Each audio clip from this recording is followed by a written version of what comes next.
khona baphulaphuli egameni lenkosi uYesu. Kaloku nithandiwe nguThixo kwezinsuku. uThixo nithandile kakhulu. Lokabhalangile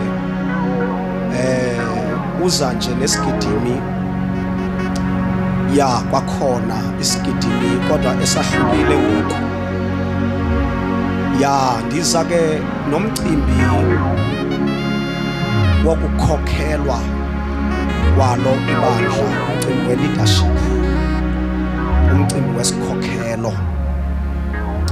Ya siyazi ukuthi zininzi izinto ezithethekayo, baninzi abantu abanibuzile ukuthi sesiphi stand endimi kuso malunga ne-leadership ebandleni. Ngicela ke siqale sifunde ke apha kwincwadi yesityhilelo, incwadi yesityhilelo chapter 21. Sizawuqala ke ukufunda mphulaphuli wami wena oyiphetheyo iBhayibhile kuloo ndawo kuyo kuverse 9. Uthi ke uverse 9, one of the 7 angels who had the 7 bowls full of the 7 last pledges came and said to me, "Come, I will show you the bride, the wife of the Lamb." Verse 10, and he carried me away in the spirit to a mountain great and high, and showed me the holy city, Jerusalem, coming down out of heaven from God. Verse 11, it shone with the glory of God, and its brilliance was like that of a very precious jewel, like a jasper, clear as crystal. Verse 12, it had a great high wall with 12 gates, and with 12 angels at the gates. On the gates were written the names of the 12 tribe of Israelite. Verse 13, there were 3 gates on the east, 3 on the north, 3 on the south, and 3 on the west. The wall of the city had 12 foundations, and on them were the names of the 12 apostles of the Lamb. May the Lord bless his word. Namhlanje ke dithetha to the body of Christ at large that ebandleni lenkosi isikhokhelo sikhona. Ibandla lenkosi liyakhokhelwa umphulaphuli, ngoba zikhona izinto ezivelileyo ezithi ibandla alikhokhelwa. Umoya okhokhela ibandla.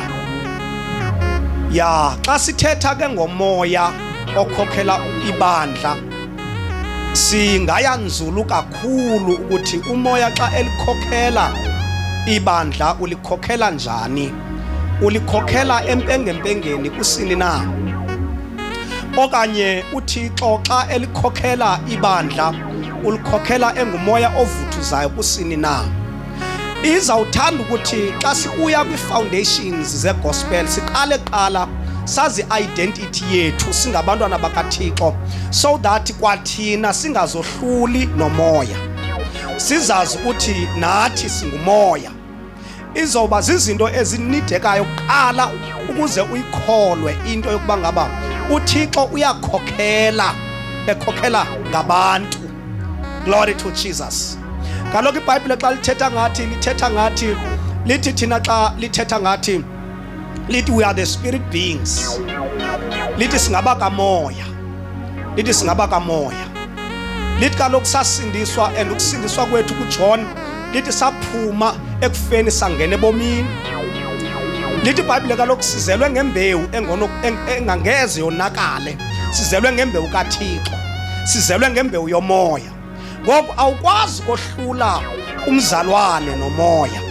Umzalwane nomoya into enye, ngoba umoya ngumzalwane. Malibonke igama lenkosi. Uyabona ke uba mhlawumbi besizawuthetha sihle siyotshona kwi-justification by faith, mhlawumbi wena wohlula umzimba womuntu, isibhukubhuku, the body of a person nomzalwane. Xa sizofika kwi-justification by faith, i-justification by faith iyasixelela into yoba ngaba umoya awohlulwa nomzimba, ngoba umzimba lo wabalelwa kuwo umoya ngokukholwa kuKristu. Ngoku ke umzimba lo uyiproperty kamoya, ukontrolwa ngumoya, ulawulwa ngumoya umzimba.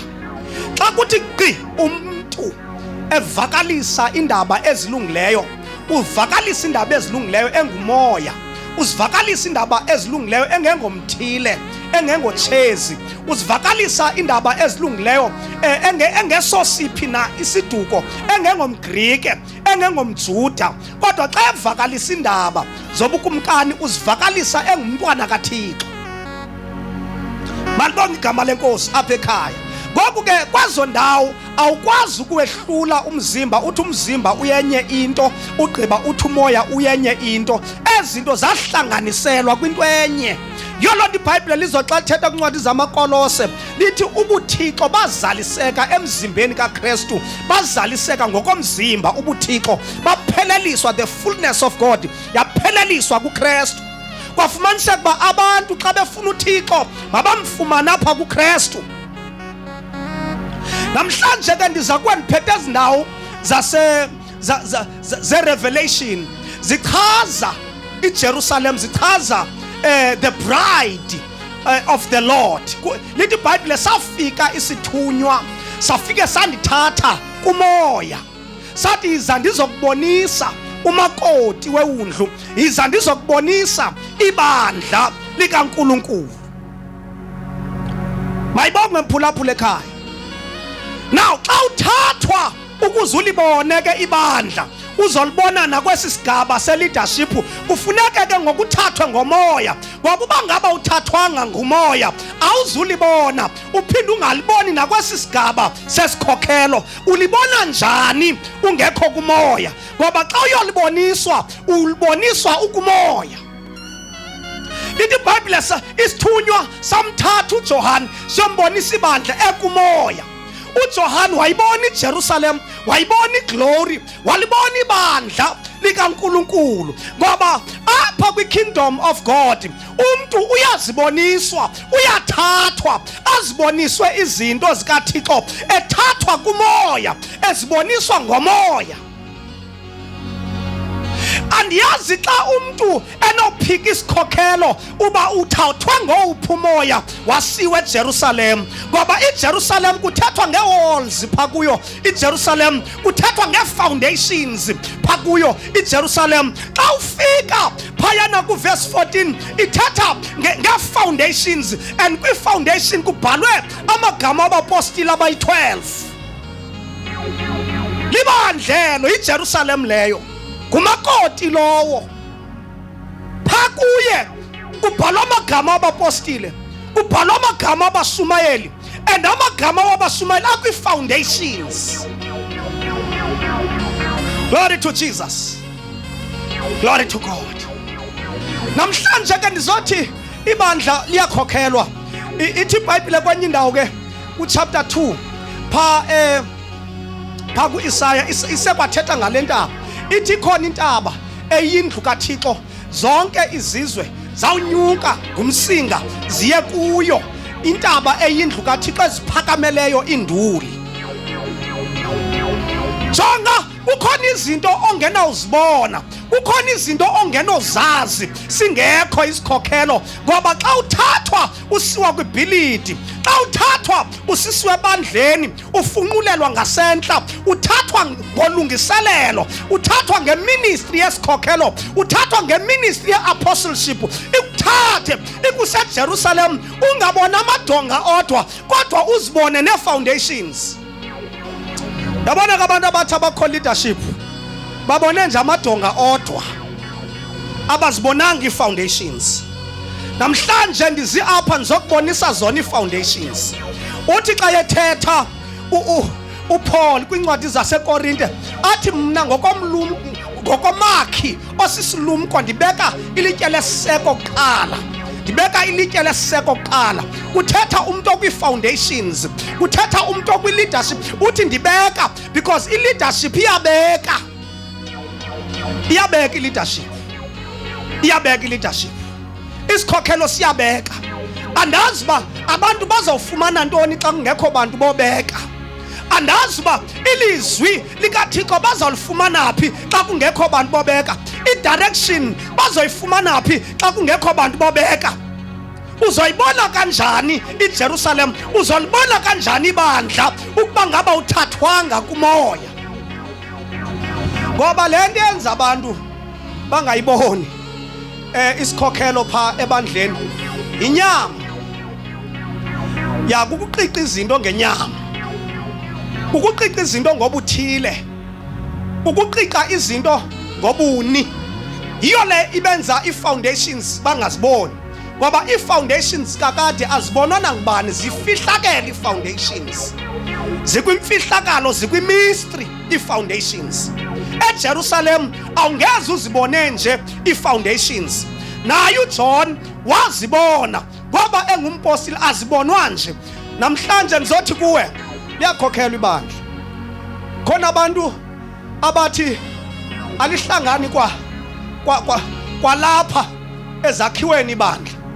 Glory to Jesus. Yenye isubject leyo. Ibandla lihlangana kuKristu. Malibonga igama lenkosi. And xa lihlangene kuKristu ibandla, napha esakhiweni xa bekhonza abazalwane balibandla behlangene pha kuKristu, ibandla liyakhonzwa, i-leadership iyakhonzwa, ziyakhonzwa indonga amadoda, ziyakhonzwa ii-foundations, liyakhonzwa ibandla. IJerusalem iyakhonzwa, ikhonzwa ii-foundations, iphinde ikhonzwe nee-walls. Mawavuleka amehlo, mayiphume inkwethu. Sikhona isikhokhelo ebandleni, sikhona. Yolona uPeter kwanyanzeleka uba ngaba ibe nguye ophendulayo, athi wena unguye unyana, unguye uKristu unyana kaThixo ophilileyo. Ngoba kaloku kwakuvezwa bona ubupostile, kwakuvezwa yona i-leadership. Malibonga igama lenkosi. Zothi namhlanje ke sikhona isikhokhelo bantwana bakaThixo. Sendivala nje nabani umuntu othi akho sikhokhelo ebandleni, othi akho ndoda emele ime ebandleni, uqiqa izinto ngenyama lo muntu. Ngoba xa ebona wena, xa esithi ubona wena athi ubona indoda, ukude kakhulu lo muntu ebandleni. Glory to Jesus. Ngoba umuntu xa ebona wena funeke kube kanti ubona uAlpha, ubona uOmega. Ngoba ibhokhwe ayizali igusha, ibhokhwe izala ibhokhwe, noThixo uzala uThixo. Xa ubona mna ubona uYesu. Yolonto iBhayibhile lithi xa lithetha kusindiswa uPawulos, zange ngexesha abuzwayo uPawulos kuthiwa ubathuthisela ntoni abazalwane, kwathiwa undithuthisela ntoni. Yathi inkosi undithuthisela ntoni? Ngoba ngexesha ebethutshisa abazalwane ebethuthisa inkosi, ngoba abazalwane bayiwa inkosi, nenkosi ingabo abazalwane. Mandishiye ngezo ndawo bantwana bakaThixo, zawuphinde ndibuye. Liyakhokhelwa ibandla. Let the Lord bless you in Jesus' name. Amen.